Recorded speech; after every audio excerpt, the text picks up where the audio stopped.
Friends, स्वागत है channel पर। आज के इस वीडियो में हम लोग देखने वाले हैं बीएसएससी जीके जीएस का नेक्स्ट क्लास।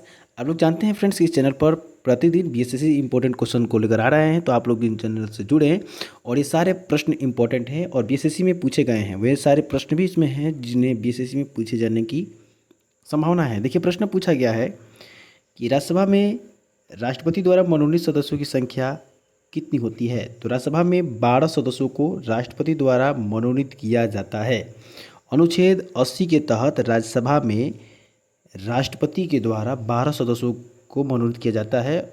उसी तरह याद रखिएगा, अनुच्छेद 331 के तहत लोकसभा में 2 एंग्लो इंडियन की नियुक्ति भारत के राष्ट्रपति द्वारा किया जाता था, जिसे वर्ष 2019 में संविधान का 104वां संविधान संशोधन के तहत उसे हटा दिया गया है।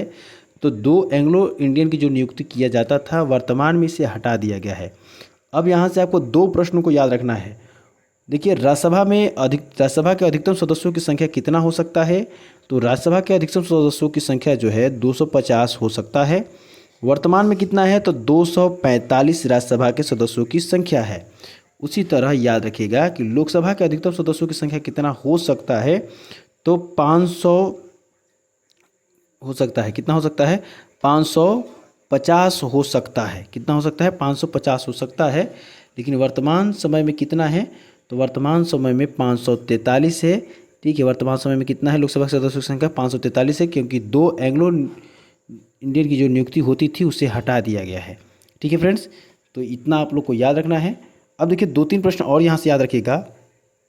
देखिए, संसद का वर्णन अनुच्छेद 79 में किया गया है और राज्यसभा का वर्णन अनुच्छेद 80 में किया गया है और लोकसभा का वर्णन अनुच्छेद 81 में किया गया है।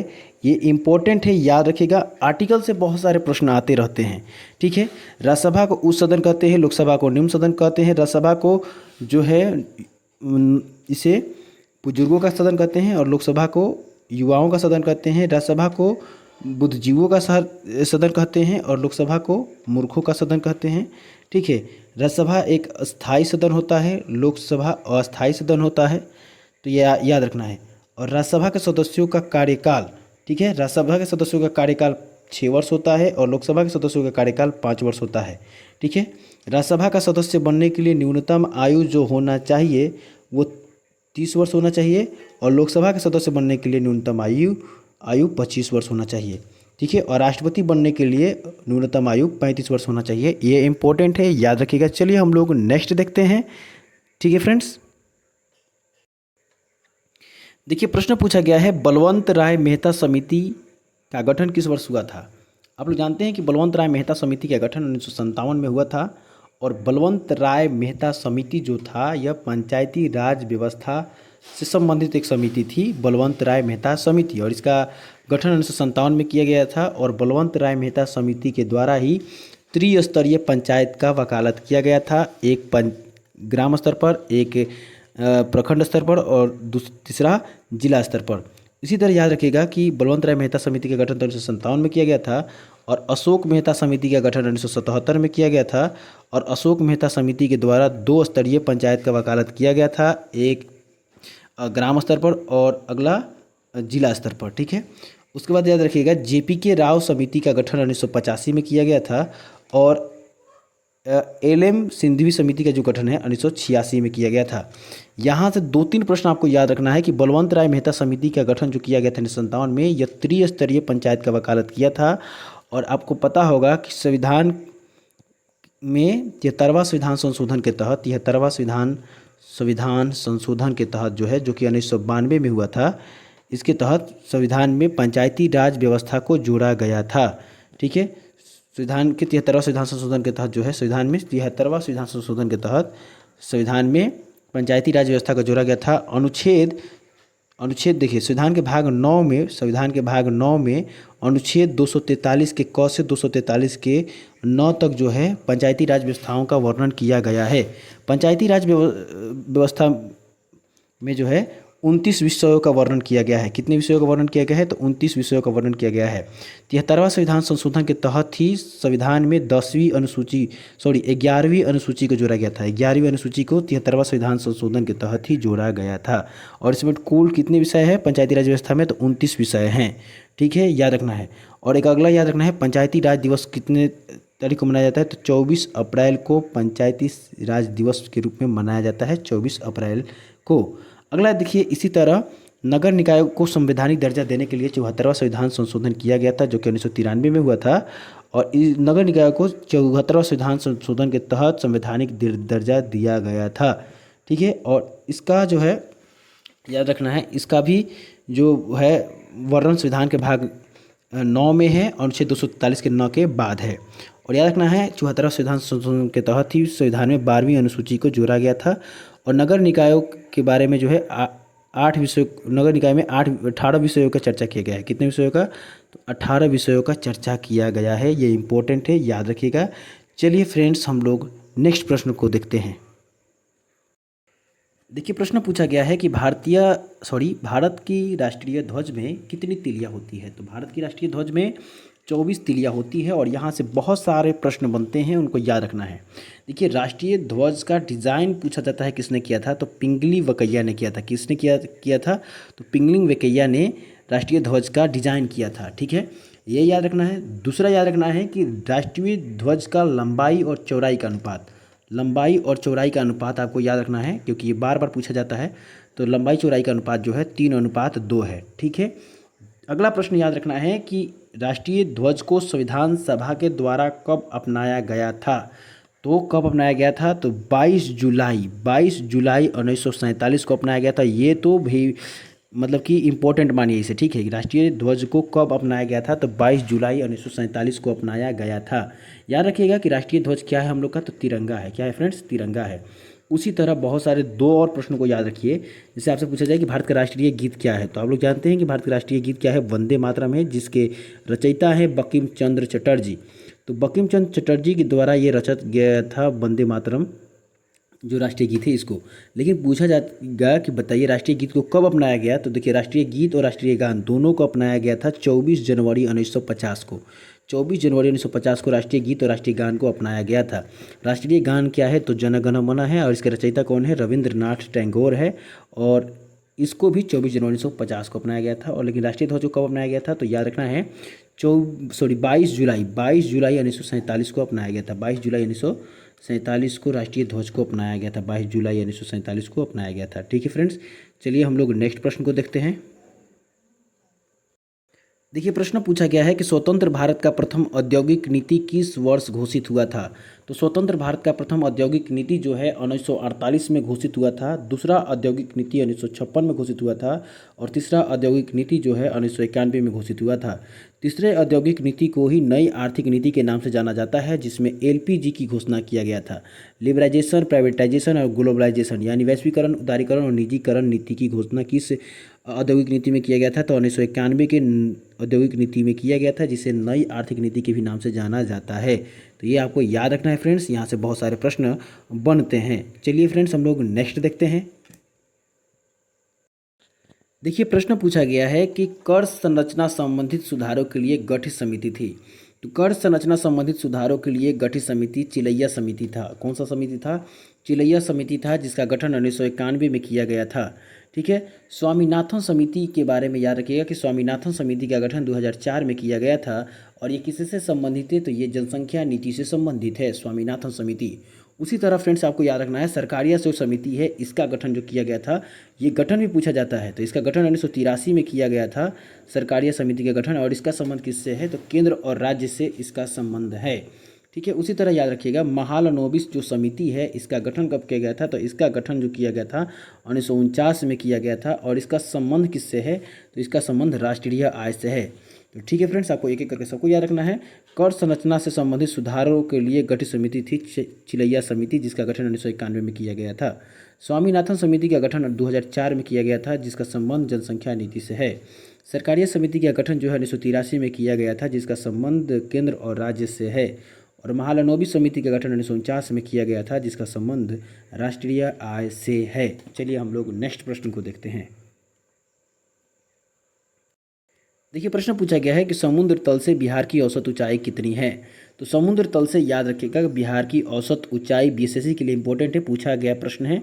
तो 53 मीटर है। औसत ऊंचाई कितना है? 53 मीटर है।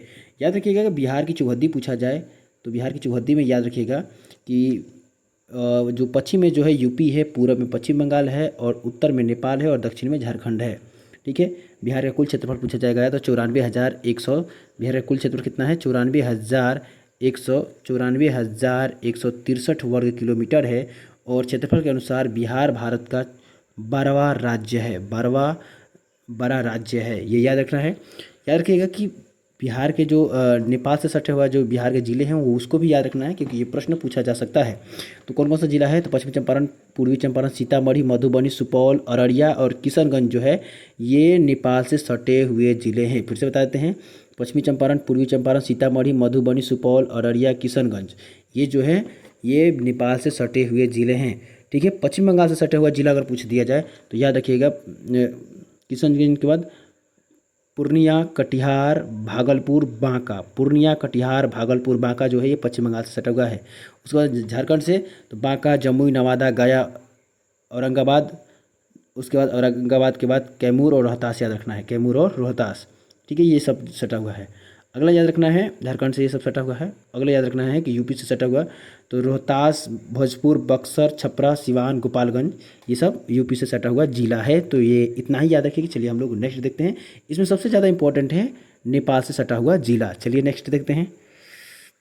देखिए ये प्रश्न इंपॉर्टेंट है। क्षेत्रफल की दृष्टि से बिहार देश का सबसे बड़ा राज्य है। कौन सा? तो 12वां सबसे बड़ा राज्य है। पहला क्षेत्रफल की दृष्टि से बड़ा राज्य कौन सा है? तो कौन सा है? राजस्थान है।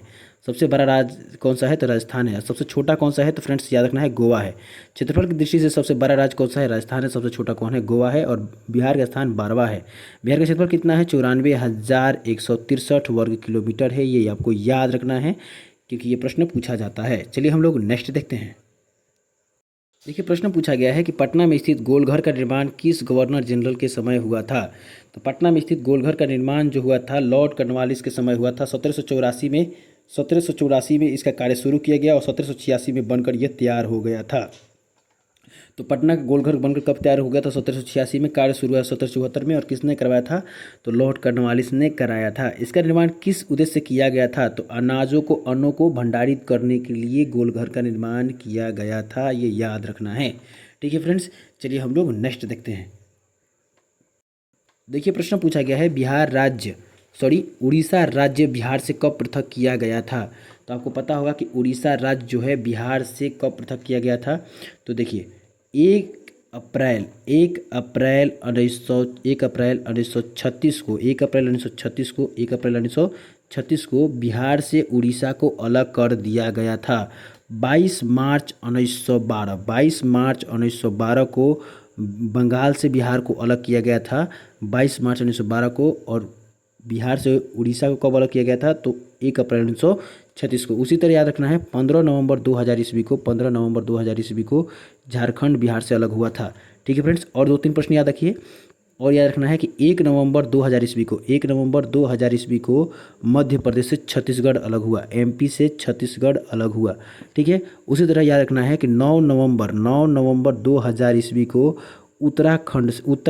उत्तर प्रदेश से यूपी से उत्तराखंड अलग हुआ था। कितने नवंबर? 9 नवंबर 2000 ईस्वी को ये जो हुआ था यूपी से उत्तराखंड अलग हुआ था। और 1 नवंबर 2000 ईस्वी को एमपी से मध्य प्रदेश से छत्तीसगढ़ अलग हुआ था। उसी तरह याद रखना है कि बॉम्बे प्रांत का विभाजन 1 मई 1960 को किया गया था। 1 मई 1960 को किया गया था बॉम्बे प्रांत का विभाजन, जिसमें गुजरात और महाराष्ट्र का निर्माण हुआ था। ठीक है, ये सारा याद रखना है। और 1966 में पंजाब और हरियाणा राज्य का गठन भाषा के आधार पर हुआ था। और एक और प्रश्न याद रखना है कि भाषाई आधार पर बनने वाला भारत का पहला राज्य कौन सा था। तो भाषाई आधार पर बनने वाला भारत का पहला राज्य जो है आंध्र प्रदेश है, जिसका गठन 1953 में किया गया था। ठीक है, चलिए हम लोग नेक्स्ट देखते हैं। देखिए प्रश्न पूछा गया है कि बिहार में कितने ब्लॉक हैं। तो बिहार में 534 ब्लॉक हैं। और चलिए इसके बारे में सारा बिहार से जो इम्पोर्टेंट जो डेटा है उसको याद रखिएगा। तो बिहार में 534 ब्लॉक हैं। ठीक है, चलिए अब एक एक करके याद रखिए। बिहार में 38 जिले हैं। ठीक है, बिहार में 9 प्रमंडल है और 101 अनुमंडल है और 534 प्रखंड हैं। और बिहार में लोकसभा के सदस्यों का संख्या 40 है, राज्यसभा के सदस्यों की संख्या 16 है, और विधानसभा के सदस्यों की संख्या 243 है, और विधान परिषदों की सदस्यों की संख्या 75 है। तो विधान परिषद के सदस्य 75 हैं, विधानसभा के सदस्य 243 है, राज्यसभा के सदस्य 16 हैं, लोकसभा के सदस्य 40 हैं, अनुमंडलों की संख्या 101 है, प्रमंडल 9 है, जिले 38 है, और याद रखना है कि और ब्लॉक कितने हैं तो 534 हैं। और याद रखना है कि बिहार में सबसे बड़ा जिला कौन सा है। क्षेत्रफल के अनुसार बिहार में सबसे बड़ा जिला पश्चिमी चंपारण है। कौन है? पश्चिमी चंपारण जो है बिहार में सबसे बड़ा जिला है। क्षेत्रफल के अनुसार बिहार में सबसे बड़ा जिला कौन सा है? पश्चिमी चंपारण है। सबसे छोटा कौन सा है? तो शेखपुरा जो है, शेखपुरा बिहार में सबसे छोटा जिला है क्षेत्रफल के अनुसार। और सबसे बड़ा जिला कौन सा है? पश्चिमी चंपारण है। ठीक है फ्रेंड्स, चलिए हम लोग नेक्स्ट देखते हैं। देखिए प्रश्न पूछा गया है कि प्लाईवुड कारखाना बिहार में कहाँ है। तो प्लाईवुड कारखाना जो है बिहार में हाजीपुर में है। ठीक है, प्लाईवुड कारखाना कहाँ है? हाजीपुर में है। और हाजीपुर जो है केला के लिए जाना जाता है। किसके लिए जाना जाता है? तो केला के लिए जाना जाता है। और पूर्व मध्य रेलवे का मुख्यालय भी है हाजीपुर। पूर्व मध्य रेलवे का क्या है? मुख्यालय भी है हाजीपुर। और याद रखना है कि एशिया का सबसे बड़ा पशु मेला सोनपुर जो मेला लगता है वो हाजीपुर में ही लगता है। तो ये सब याद रखना है। चलिए हम लोग नेक्स्ट देखते हैं। देखिए प्रश्न पूछा गया है कि माई कंट्री माई लाइफ पुस्तक के लेखक कौन हैं। तो माई कंट्री माई लाइफ पुस्तक के लेखक जो है लाल कृष्ण आडवाणी हैं। कौन है? लाल कृष्ण आडवाणी हैं। लाल कृष्ण आडवाणी के द्वारा ही 6 अप्रैल 1984 को जो है भारतीय जनता पार्टी की स्थापना किया गया था। 6 अप्रैल 1980 को भारतीय जनता पार्टी की स्थापना किया गया था लाल कृष्ण आडवाणी और अटल बिहारी वाजपेयी के द्वारा ही। ये याद रखना है। ठीक है फ्रेंड्स, चलिए हम लोग नेक्स्ट देखते हैं। देखिए प्रश्न पूछा गया है निम्न में से किसकी पांडुलिपियों को यूनेस्को की सूची में शामिल किया गया है। तो आप लोग जानते हैं फ्रेंड्स कि ऋग्वेद के पांडुलिपियों को जो है यूनेस्को में शामिल किया गया है। यूनेस्को क्या है फ्रेंड्स? तो यूनेस्को जो है एक संस्था है जो कि कहाँ है? ये पेरिस में है। ठीक है, और इसका मुख्यालय कहाँ है? मतलब ये इसका मुख्यालय कहाँ है? पेरिस में है। इसकी स्थापना कब किया गया था? तो 15 नवंबर 1945 को इसकी स्थापना किया गया था। ये याद रखना है, 1945 को इसकी स्थापना किया गया था। और याद रखना है कि सबसे पुराना वेद कौन सा है? ऋग्वेद है। और ऋग्वेद के जो 30 पांडुलिपि जो है इसका जो है 30 पांडुलिपियों को सांस्कृतिक धरोहर के रूप में इस सूची में शामिल किया गया है यूनेस्को की सूची में। याद रखना है कि ऋग्वेद में कितने सूक्तियाँ हैं? तो ये पूछा जाता है 1028 सूक्तियाँ हैं। कितना सूक्तियाँ हैं? 1028 सूक्तियाँ हैं। और ऋग्वेद सबसे पुराना वेद है। ठीक है फ्रेंड्स, चलिए हम लोग नेक्स्ट देखते हैं। देखिए प्रश्न पूछा गया है कि नोबेल शांति पुरस्कार की विजेता का चयन किस समिति किस देश में है? तो नॉर्वे में है। आपको पता है कि अल्फ्रेड नोबेल के जो है याद पर हम लोग नोबेल पुरस्कार की ये लोग शुरुआत किए थे। ठीक है, और 1901 में नोबेल पुरस्कार की शुरुआत किया गया है। कब किया गया है? 1901 में। और जो नोबेल पुरस्कार जो है ये नॉर्वे की राजधानी ओस्लो में दिया जाता है। नॉर्वे की राजधानी ओस्लो में दिया जाता है, ये याद रखना है। ठीक है फ्रेंड्स, स्वीडन की राजधानी स्टॉकहोम है। ठीक है, नीदरलैंड का एम्स्टर्डम है और जापान का टोक्यो है। चलिए हम लोग नेक्स्ट देखते हैं। देखिए प्रश्न पूछा गया है कि एशिया का सबसे पुराना स्टॉक एक्सचेंज कौन सा है। तो एशिया का सबसे पुराना stock exchange Bombay stock exchange है। BSE जो है बॉम्बे स्टॉक एक्सचेंज जो है एशिया का सबसे पुराना स्टॉक एक्सचेंज है, जिसका मुख्यालय जो कि महाराष्ट्र में है और महाराष्ट्र की राजधानी मुंबई में है। ठीक है, और इसकी स्थापना 1875 में किया गया था और एशिया का ये सबसे पुराना स्टॉक एक्सचेंज है। याद रखना है कि टोक्यो स्टॉक एक्सचेंज जापान में है और इसकी स्थापना 1878 में किया गया था टोक्यो स्टॉक एक्सचेंज का। ठीक है फ्रेंड्स, इंपॉर्टेंट है, ये याद रखिएगा कि सबसे पुराना एशिया का सबसे पुराना स्टॉक एक्सचेंज कौन सा है? बॉम्बे स्टॉक एक्सचेंज है, जिसका स्थापना 1875 में किया गया है और ये कहाँ है? महाराष्ट्र की राजधानी मुंबई में है। चलिए हम लोग नेक्स्ट प्रश्न को देखते हैं।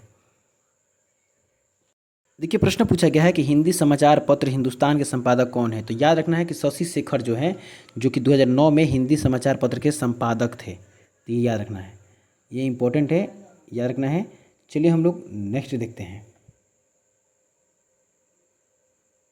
देखिए प्रश्न पूछा गया है कि यूएनओ की आधिकारिक भाषाएं कितनी हैं। तो देखिए यूएनओ को याद रखना है, इंपॉर्टेंट है। यूएनओ की आधिकारिक भाषाएं 6 हैं।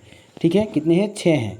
यहाँ से कुछ बातों को याद रखना है। कौन कौन सी भाषाएं हैं, तो अरबी, चीनी, फ्रेंच, अरबी, चीनी, फ्रेंच, अरबी, चीनी, फ्रेंच, इंग्लिश, रूसी और स्पेनिश याद रखना है। अरबी, चीनी, फ्रेंच, इंग्लिश, रूसी, स्पेनिश, अरबी, चीनी, फ्रेंच, इंग्लिश, रूसी, स्पेनिश, ये यूएनओ की आधिकारिक भाषाएं हैं। लेकिन ध्यान रखना है कि कार्य के लिए संयुक्त राष्ट्र संघ कार्य करने वाली जो भाषाएं हैं दो ही है, एक है अंग्रेजी और दूसरा है फ्रेंच, एक अंग्रेजी और दूसरा फ्रेंच। तो कार्य किस भाषा में होता है, अंग्रेजी और फ्रेंच में होता है, लेकिन आधिकारिक भाषाएं कितनी हैं, 6 हैं, अरबी, चीनी, फ्रेंच, इंग्लिश, रूसी और स्पेनिश।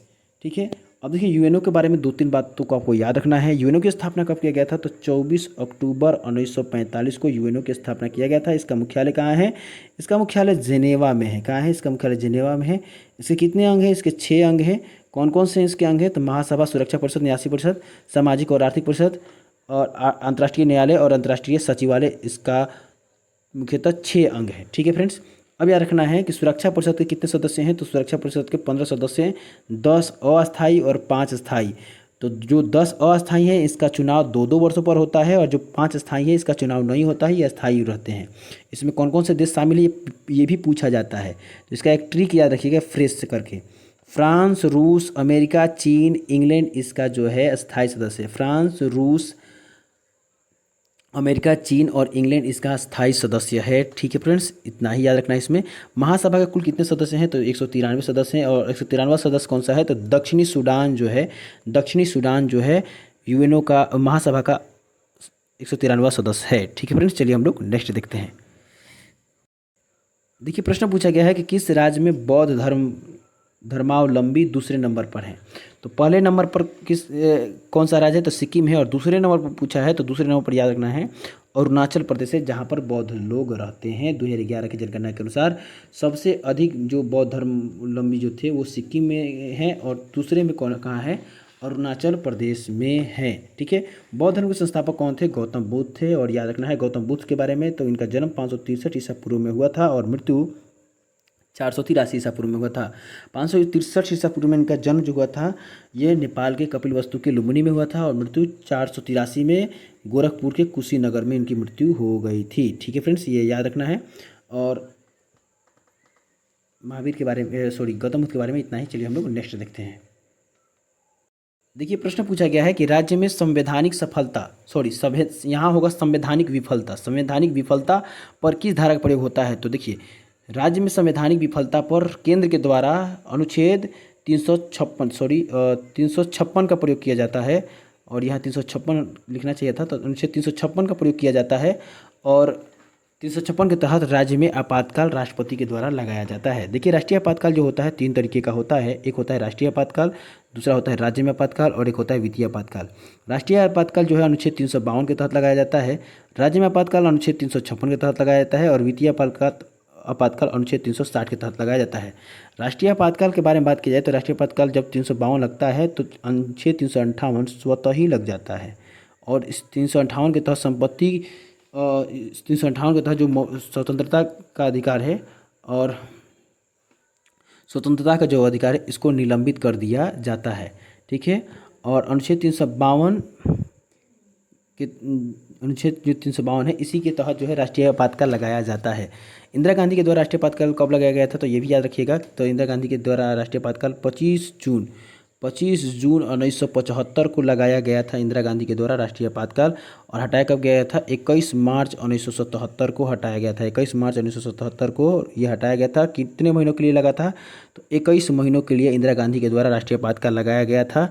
ठीक है फ्रेंड्स, तो ये याद रखना है, इंपॉर्टेंट है। चलिए नेक्स्ट देखते हैं।